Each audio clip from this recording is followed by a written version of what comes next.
باريس سان جيرمان يهزم نجوم النصر والهلال بخماسية في كأس موسم الرياض. لا تنسى الإعجاب والاشتراك بالقناة وتفعيل الجرس ليصلك كل جديد.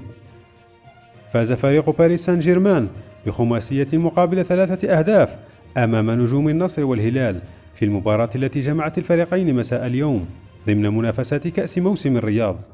سجل خماسية باريس كلا من ليونيل ميسي وسيرجيو راموس وماركينيوس ومبابي وإيكيتيكي، بينما سجل ثلاثية نجوم النصر والهلال كريستيانو رونالدو هدفين وجانغ هدف.